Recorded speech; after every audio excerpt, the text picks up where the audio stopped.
Bangladesh negotiation team নিয়ে একটি কথা শুরু থেকে আলোচনা হয়েছে, আলোচনা নয় এটাকে বলা যায় সমালোচনা, যে বাংলাদেশ টিমে যাদেরকে অন্তর্ভুক্ত করা হয়েছে আমাদের দেশের অনেক গুরুত্বপূর্ণ মানুষ প্রশ্ন তুলেছিলেন যে এরা যোগ্য কিনা, এরা সক্ষম কিনা নেগোসিয়েশনের।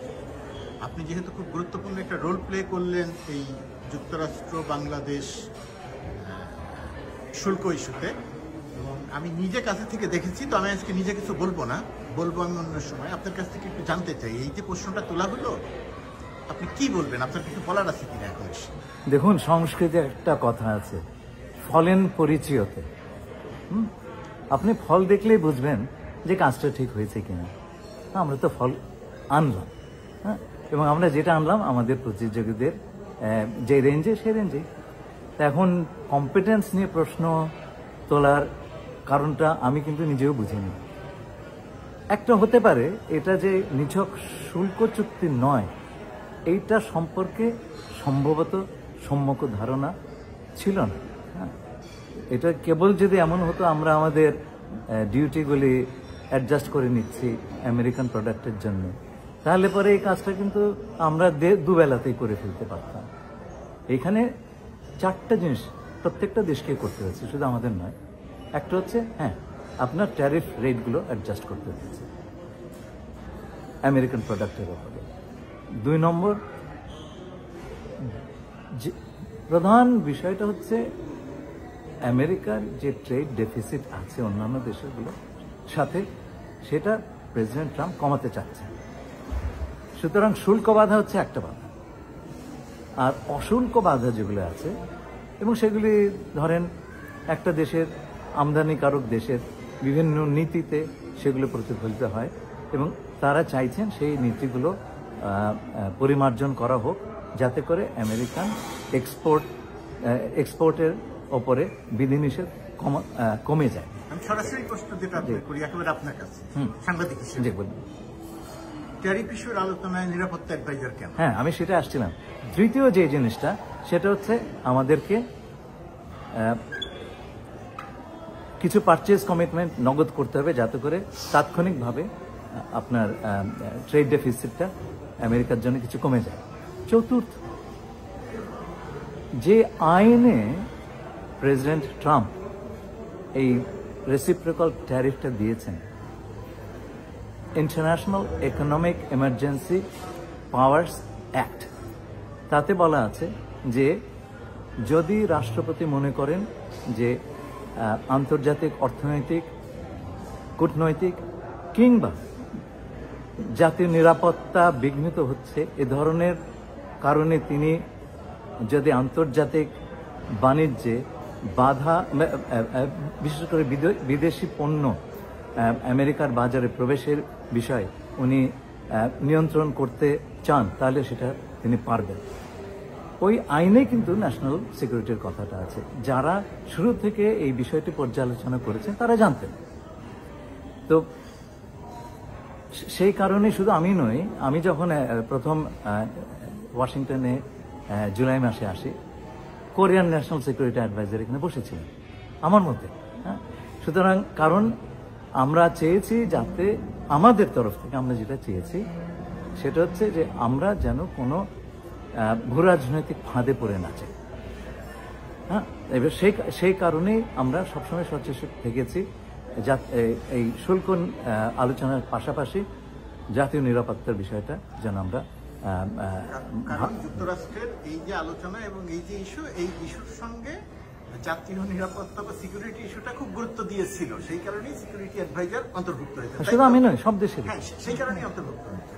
এখন আরেকটা খুব পপুলার, এবং শুধু তাই নয়, আমি তো ধরেন জাতিসংঘের বাণিজ্য সংস্থা আংটারের কাজ করেছি 25 বছর। আন্তর্জাতিক বাণিজ্য আলোচনা এটাই আমার কাজ ছিল। সুতরাং আমার সেই বিষয়ে আমার যে কম্পিটেন্স সেটা মাননীয় প্রধান উপদেষ্টা জানেন, এবং সেই সাথে নিরাপত্তার বিষয়টাও যোগ হয়েছে। সুতরাং 3-4টা কম্পিটেন্স উনি দেখেছেন যে আমার রয়েছে, যে কারণে উনি আমাকে এই কাজটা করতে বলেছেন। আপনার প্রায় 25 বছরের মতো ছোট্ট একটু অভিজ্ঞতা আছে। হ্যাঁ, সামান্য অভিজ্ঞতা আছে। লবিস্ট নিয়োগ করলেন না কেন? ব্যাপক সমালোচনা হয়েছে দেশে। শুনেন, ইইউ, জাপান, কোরিয়া, মেক্সিকো, এদের সঙ্গে আমেরিকা বহু বছরের সম্পর্ক শুধু অর্থনৈতিক নয়, বাণিজ্যিক নয়, বিনিয়োগ নয়, সামরিক। তারাই খুব সহজে এগ্রিমেন্ট করতে পারেনি। কানাডা আজকেও করতে পারেনি, ভারতও করতে পারেনি। তাদের লবিস্টের কম আছে নাকি? আপনি লবিস্ট দিয়ে কি করবেন? আলোচনা করবেন? এই আলোচনা লবিস্ট দিয়ে হয় না। আর 2 নম্বর কথা হচ্ছে, আমরা লবিস্টের পেছনে কতটুকু খরচ করতে পারবো? আলোচনা হবার পরে এটা প্রেসিডেন্ট ট্রাম্পের কাছে যায় এবং তিনি সেটাতে সম্মত হলে ট্যারিফ রেটগুলো অন্যান্য দেশগুলি পায়। অ্যাক্সেস থাকতে হবে আপনার হোয়াইট হাউসে। আমাদের কোনো লবিস্ট ফার্ম শেষ মুহূর্তে এসে নিয়োগ করলে সেই অ্যাক্সেস পাবে? হওয়ার তো কোনো কারণ নাই। আমাদের লবিস্টের কোনো প্রয়োজন ছিল না। এবং কেন ছিল না সেটা আপনাকে বলি। সেটা হচ্ছে যে আমরা আমাদের যে ভবিষ্যৎ পণ্য, আমেরিকান পণ্য ক্রয়, সেটা আমরা করতে চাচ্ছি এই দেশের কৃষি পণ্য, গম হোক, সেটা তুলা হোক, সয়াবিন হোক, হ্যাঁ। এবং এই যে আপনার কৃষির যে লবি, অত্যন্ত শক্তিশালী লবি ওয়াশিংটনে। দেখুন, আমি যখন আমাদের জন্য লবি করেছেন, হ্যাঁ, আমরা তাদের সঙ্গে অনেকবার বসেছি, আজকেও আমরা তাদের সঙ্গে বসবো এবং তারা আমাদের জন্য বলেছেন, সব জায়গাতে বলেছেন। এর চাইতে শক্ত লবি আমরা পাই না, আমাদের নেই। ইনফ্যাক্ট ফেব্রুয়ারি মাসে যখন আমাকে মাননীয় প্রধান উপদেষ্টা এখানে পাঠালেন, তখন এই বিষয়টা আমাদের কিন্তু মনে ছিল। তখন রেসিপ্রোকাল ট্যারিফের ব্যাপারটা আসেনি। আমরা প্রথম দেশ যারা যুক্তরাষ্ট্র সরকারের কাছে এসে বলেছি যে আমরা নিজ থেকে ট্রেড ডেফিসিটটা কমিয়ে ফেলবো, এবং সেই ক্রেডিটটা কিন্তু আমরা এই পুরো আলোচনা কালে পেয়েছি।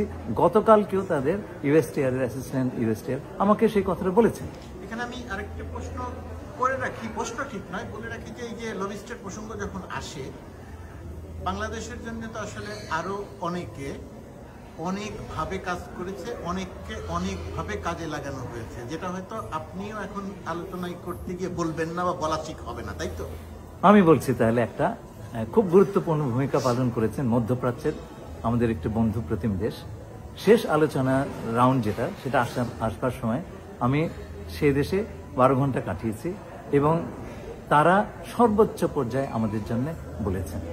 এবং সেটা হয়তোবা আমরা যে আলোচনা সম্পূর্ণভাবে শেষ করার আগে একটা রেট পেয়ে গেলাম, সেইটা তাদের সেই বদান্যতাটা কাজে লেগেছে। অথবা এখানকার, অর্থাৎ যুক্তরাষ্ট্রের ওয়াশিংটনের একেবারে ভেতরেরও অনেকে আমাদের জন্য কাজ করেছে, ব্যক্তিগত সম্পর্ক, ডক্টর ইউনূসের সরকার, অনেক কারণে, যেগুলো হয়তো আমরা বলছি না বা আপনারা বলছেন না, বলা ঠিক হবে না, তাই তো? আমার বোঝাটা কি? আচ্ছা শুনুন, আপনি যখন মাননীয় প্রধান উপদেষ্টার কথাই বললেন, আমি এক্সপ্লিসিটলি বলতে চাচ্ছিলাম না, তবু বলি এইটুকু বলি, উনি এদেশে কংগ্রেশনাল মেডেল পেয়েছিলেন। এটা কিন্তু রিপাবলিকান এবং ডেমোক্রেট দুই দল মিলেই সর্বসম্মতিতে উনি পেয়েছিলেন। ওনার এই দেশে বন্ধু বান্ধব অভাব নাই। সুতরাং লবিস্টরা করবে কি ভাই? আপনি কত টাকা লবিস্টকে দিবেন? $1 মিলিয়ন? $1 মিলিয়ন লবিস্ট কোনো কাজ করবেন না। ওই লেখা আছে লবিস্ট ফার্মে, আমি তো আগে এই সমস্ত কাজ আগেও দেখেছি। ওই যে চুক্তি থাকে, সেই চুক্তি একটা ফুটনোট থাকে, সেখানে বলে যে এই আমরা যে টাকা নিলাম তাতে কাজ যে করব সেটার কিন্তু গ্যারান্টি নেই। তো এরকম লবিস্ট আপনি করবেন কি? এই প্রসঙ্গটার কি প্রসঙ্গ নিয়ে কি আপনার কিছু বলার দরকার আছে বা উচিত কিনা, যে এটা তো আর তেমন কোনো সাফল্য নাই, সব দেশের উপরেই ট্যারিফ আরোপ করা হয়েছিল, সব দেশেরই কমিয়ে দিয়েছে, বাংলাদেশেরও কমিয়ে দিয়েছে। এখানে আর বাংলাদেশ টিমের বা বাংলাদেশ দলের বা বাংলাদেশের সাকসেসের কি আছে? দেখুন, এখানে আমরা ক্রেডিট নিতে চাচ্ছি না, সে কারণে কিন্তু আমি আসিনি। আচ্ছা, এবং এই সরকারও 6 মাস 7 মাস 8 মাস আছি, আমরা চলে যাব। এখানে ক্রেডিট নেওয়ার কিছু নাই। আপনি লক্ষ্য করবেন আমাদের প্রতিযোগী যারা আছে, ইন্দোনেশিয়া, পাকিস্তান, শ্রীলঙ্কা, সবাই কিন্তু নেগোশিয়েট করেছে, ভিয়েতনাম, সবাই নেগোশিয়েট করেছে। নেগোশিয়েট না করলে আপনি রেট পেতেন না, আপনি 35-এ আটকে থাকতেন। এবং আজকে পর্যন্ত ভারত পায়নি সেটা। আচ্ছা, যেমন কানাডা আপনার নেগোসিয়েশন শেষ করতে পারেনি, তারও একটা বড় ট্যারিফের ধাক্কা খেয়েছে, আমরা তো অন্তত পক্ষে কাজটা এমন চূড়ান্ত পর্যায়ে আনতে পেরেছি যাতে করে আমরা আমাদেরকে এই রেটটা দেওয়া হলো, এবং এই রেটটা মোটামুটি আমাদের প্রতিযোগীরা যা পেয়েছে সেই রেঞ্জে। শেষ প্রশ্ন, গোপনীয়তার চুক্তি করে বাংলাদেশের মানুষকে অন্ধকারে রেখে দেশ বিক্রি করে দিয়ে আপনারা 20% শুল্কের জায়গাতে পৌঁছলেন, এই যে অভিযোগ, অনেক গুরুত্বপূর্ণ মানুষকেও আমি এরকম অভিযোগ করতে দেখি। বাংলাদেশের একজন মানুষ হিসেবে এটা খুব বড়ভাবে ধাক্কা খায় যে দেশ বিক্রি বা দেশের স্বার্থ পরিপন্থী, গোপনীয়তার চুক্তি, এটা কিছু বলবেন আপনি? দেখুন, আমি কিন্তু খুব খুশি মানুষ এই প্রশ্নটা করছে, কারণ 15 বছর ধরে আমাদের দেশে আগের সরকার যে ধরনের চুক্তি করেছে, 5 টাকার জিনিস 50 টাকায় কিনেছে, এবং বিভিন্ন জায়গায় এখন আমরা দেখছি আমাদের জাতীয় স্বার্থ কিভাবে বিসর্জন দেওয়া হয়েছে। আমি মনে করি শুধু আজকে নয়, সকল সরকারের কাছে মানুষের স্বচ্ছতার দাবিটা একেবারে সামনে থাকা দরকার।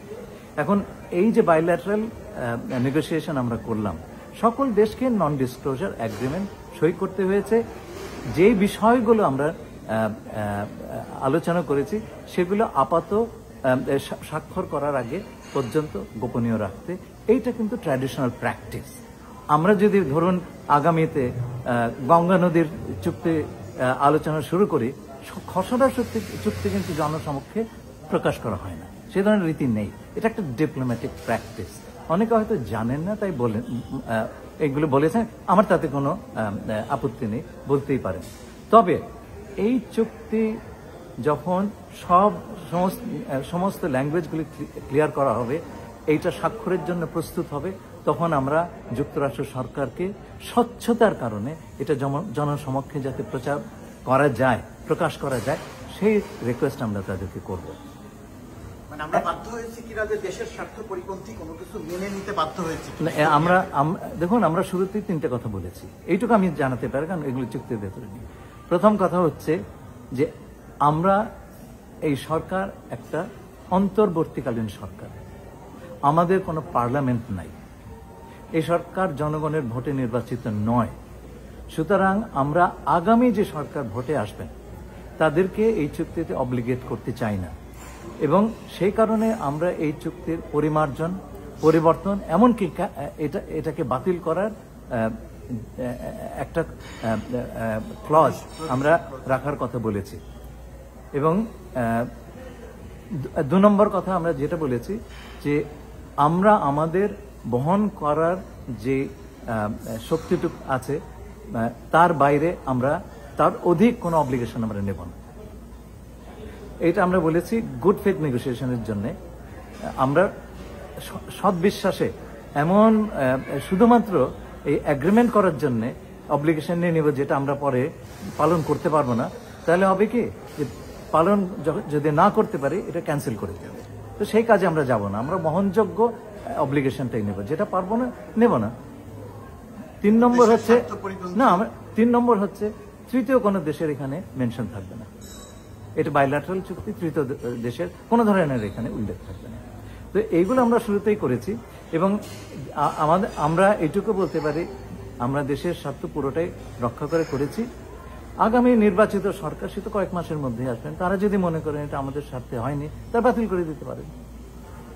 এই চুক্তির কার্যকারিতা চালু হতে তো কিছু সময় লাগবে, তাই না? একেবারে প্রাসঙ্গিক যেটা মানুষের আলোচনায় আছে, 25টি বোয়িং কিনতে চাচ্ছে এবং সেটা আমাদের অর্থনীতির উপরে বিশাল বড় চাপ পড়ে যাচ্ছে বা চাপ পড়ে যাবে। বোয়িং কিনে আমরা শুল্ক কমালাম, এই যে আরেকটা প্রচারণা, এই জায়গাটা আপনার কোনো বলার আছে? দেখুন, শেষ করবে এটা দিয়ে। দেখুন, আমাদের 1 কোটিরও বেশি বাংলাদেশি প্রবাসী বসবাস করেন, অথচ এবং এটা আমাদের জন্য একটা বিশাল মার্কেট। আমরা সেই মার্কেটটাকে পরিপূর্ণভাবে এক্সপ্লয়েট করতে পারছি না। বিদেশি বিমানগুলো তারা ব্যবসাগুলো নিয়ে যাচ্ছে। আপনি যদি ফ্লিট না বাড়ান তাহলে পরে আপনার পক্ষে এই যাত্রীদের সার্ভিসের অধিক পরিমাণ যাত্রীর সার্ভিস আপনি দিতে পারবেন না। আপনি খেয়াল করবেন, একটা বিমান বানাতে কিন্তু বহু সময় লাগে। এটা আমরা ভবিষ্যতের কথা ভেবে করেছি। আগামী 10-15 বছরে আমাদের 20-25টা প্লেন লাগবে। ইন্দোনেশিয়া, ভিয়েতনাম 50টা করে অর্ডার ভিয়েতনাম দিয়েছে। 100টা, ইন্দোনেশিয়া 50টা। আচ্ছা, তো সেইখানে এর আগে কাতার শখানেক প্লেনের অর্ডার দিয়েছে, তার আগে এয়ার ইন্ডিয়া সেই সম পরিমাণ। চীনও হ্যাঁ, order দিয়েছে। সুতরাং এখানে 400-500 প্লেনের অর্ডার তাদের কাছে আছে। এই 25টা আমাদেরকে ওনারা আগামী 10-15 বছরে দিতে পারবেন কিনা সন্দেহ, কিন্তু আমাদের প্রয়োজন হবে। জিনিসটা হচ্ছে কি, আমরা যদি এখন এই অর্ডারটা দিয়ে, এই কমিটমেন্টটা না দিয়ে রাখি, ভবিষ্যতে আমরা সময় মতো বিমান পাবো না। হ্যাঁ, সেই ভবিষ্যতের কথা চিন্তা করে আমরা করেছি। এটা তাৎক্ষণিকভাবে কালকেই 25টা বিমান কিনে ফেলতে হবে, ওরা তো দিতেই পারবে না কালকে, তাই না? আপনাকে অনেক ধন্যবাদ সময় দেওয়ার জন্য। Thank you.